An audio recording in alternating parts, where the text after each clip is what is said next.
गुरुदेव के चरणों में मेरा वारंवार नमोस्तु नमोस्तु नमोस्तु। गुरुदेव, मेरा प्रश्न ये है कि त्रेता युग में प्रहलाद उसके पापा की बात त्रेता युग में प्रहलाद उसके पापा की बात ना मानने के कारण महान हुआ था, और सतयुग में राम भगवान उसके पापा की बात मानने के कारण महान हुए थे। तो गुरुदेव, अभी कलयुग चल रहा है, तो उसमें हम लोग अपने पापा की बात माने या ना माने कि जिससे महान हो? देखो, सबसे पहले तो ये वही निहाल है जो दुर्घटनाग्रस्त हुआ था। आप देख रहे कितनी चोट लगने के बाद भी विधान में आया है और आज यहाँ सवाल कर रहा है। बहुत बहुत आशीर्वाद, जल्दी स्वस्थ हो जाओ और पूजा में सम्मिलित हो सको।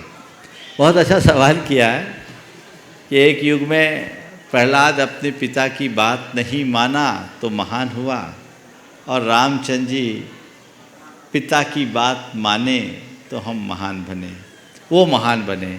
अब कलयुग में हम क्या करें, पिता की बात माने या न माने? मैं एक बात कहता हूँ, इन दोनों बातों को समझो और एकांतात्मक दृष्टि रखो। अगर पिता अधर्मी है तो प्रहलाद बन जाओ,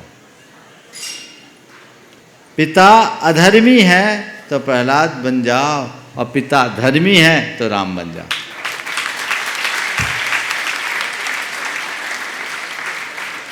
दोनों स्थिति में राम की जीत है, समझ गए?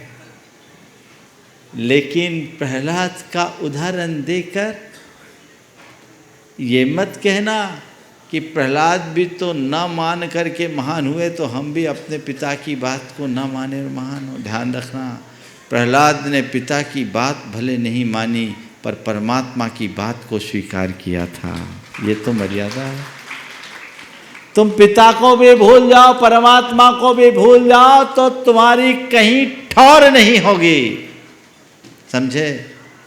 तो जो मैंने पहला वाक्य कहा, पिता यदि धर्मी हो तो राम बनो, और पिता यदि अधर्मी हो तो प्रहलाद बनो। नमस्ते गुरुदेव। चंद्रशेखर जी जैन। हाँ, ये बोल रहे हैं कि पिता और परमात्मा दोनों की शुरुआत तो पास ही है। अब मैं तो एक बात कहता हूँ, वो व्यक्ति धन्य है जो पिता में परमात्मा और माता में सरस्वती का रूप दिखाई पड़ता है, जिन्हें दिखता है, वे अपने जीवन को धन्य कर सकते।